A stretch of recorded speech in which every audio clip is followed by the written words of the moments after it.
As I promised in an earlier video, I'd like to give you my thoughts on the book In Ascension by Martin MacInnes, which I picked up in the Blackwell's science fiction section in Oxford, hoping for a good science fictional read. Actually, what I wanted was a kind of literary science fictional read, given the plaudits that this book has got. But what I in fact got was a hot mess that isn't really, in my opinion, literary fiction or indeed science fiction. It's kind of a horrible mishmash that ultimately failed. I'm going to describe the book in a little bit of detail, so if you don't want to get any spoilers, you might want to leave now and come back later after you've read the book.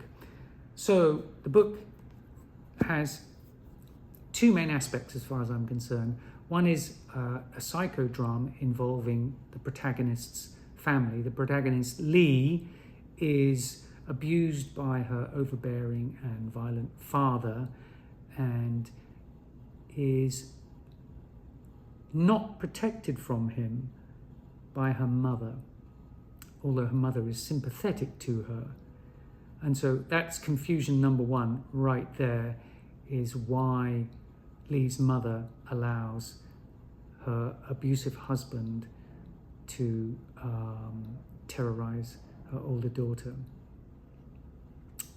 Lee has a younger sister, Helena, and she has as the novel evolves, a complex relationship with both her younger sister and with her mother. That father kind of falls away. So that is one aspect of the novel, this family psychodrama. And I would say the problem with the family psychodrama is twofold. One, it's, as I say, it's kind of Netflix quality. It's cliched. It doesn't really say anything that I haven't heard 100 times before in that kind of story. And so there's nothing very interesting about it. And secondly, it doesn't really reveal anything about Lee's character or her actions later on in the book. And so the purpose of this family psychodrama is not transparent to me. And so that's failing number one of the book. And so then we move on to the science fictional aspects of the story. So Lee, although she doesn't come across as any kind of scientist that I've ever encountered, and I've encountered a lot of them having worked at Nature and Science magazines, she's much more artsy-fartsy, kind of impressionistic view of the world. Lee apparently, allegedly, becomes an expert microbiologist, and she blags her way on to a research vessel that goes and investigates an abyssal trench and some hydrothermal vents in the ocean. And I was hoping that the novel might become more interesting at this point because we'd get some science here, but we don't really get any science. We get mention of ancient microorganisms and the beginning of life on Earth, but then we get this terrible impressionistic view of the mission that makes no sense. And it makes no sense why you get this strange, dreamlike, impressionistic, psychedelic experience when they go to investigate this ocean trench. And so that makes no sense whatsoever at all. And then we move on to the next phase of the novel, which is the appearance of an alien artifact at the edge of the solar system. So I'm thinking, so now the story will pick up. We're going to learn something interesting about this artifact, which has strange markings on it. And there'll be some strange and interesting alien encounter. But no, but let me explain.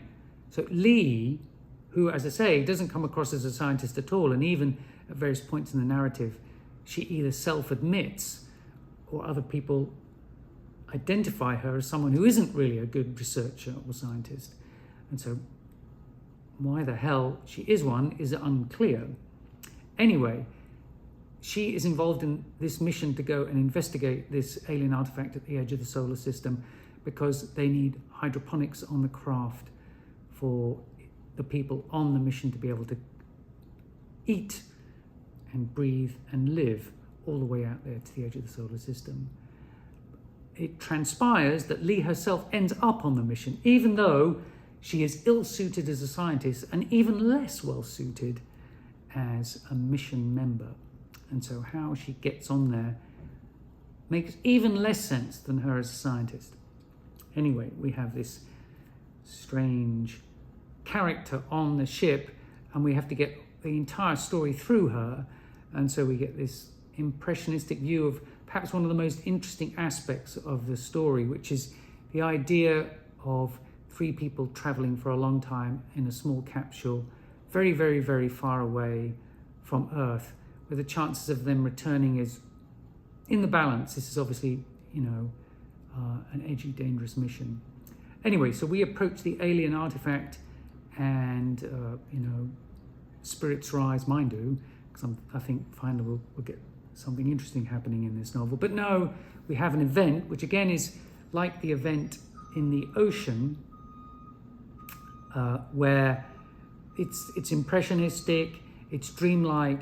We don't know really what's going on. We don't know anything about the alien artifact. We didn't even see the alien artifact. All we know is that the hydroponics start to go bonkers and grow very exuberantly. And then that narrative comes to an abrupt end. And we shift back to Helena 10 years later, who's investigating or trying to find out what happened to her sister on this mission. And she ends up on Ascension Island, where the capsule was supposed to return to. Now, you're given the impression in the previous section that the capsule will have drifted out into interstellar space and all three members will be lost. And so the idea that it's come back doesn't really make sense, although, the author uses various plot tricks to make you kind of excite you that there might be something going on and it really did return to Ascension Island. But nothing happens on Ascension Island when Helena goes there. We don't learn anything more. And then we have a kind of coda at the end where we flip back to the capsule, only now the capsule with its exuberant growth of hydroponics has come back to Earth, and lo and behold, it's not Earth as we know it, but it's Earth billions of years in the past, with the moon much closer to the surface of our planet because it's only just recently formed and isn't spiraled out yet, and life probably hasn't formed on the surface of the Earth because the capsule goes down, and with all these exuberant hydroponics that include one of the bacteria found in the ocean vent, linking the ocean vent part of the story to the outer space part of the story, and then bringing it all back to Earth because the capsule seems to seed planet Earth. And so that is the book in a nutshell. And so the plot basically is that you had these microorganisms, very primitive microorganisms, in this ocean vent that they collect on that first part of in the first part of the novel, where they go on the research ship out to the deep ocean vent, and then those same those same microorganisms are used in the hydroponics, which are taken out at the edge of the solar system and then come back to Earth and seed the Earth. So you can see how you have this cycle where you found these ancient microorganisms and they've come back and they've seeded the Earth. And so I would rate that as a kind of cheesy pulp fiction, science fictional plot, very unsatisfying. And so both aspects of the book, the literary fiction part of the book fails and the science fictional part fails. And so I would say this book is not a very good read at all. It was difficult, it was a struggle to get through. I almost DNF'd it because of its strange impressionistic nature. And I certainly wouldn't read this again, and I wouldn't recommend it either. But then my opinion definitely goes against the majority of those recorded on the cover of the book and on the inside of the book, where it seems that the major newspapers, and I presume the critics in there, loved it. So I wouldn't want to stop you going out to read it to see what you think, because I think my opinion is in the minority. Anyway, thanks for getting this far. I hope you enjoyed the review. See you around.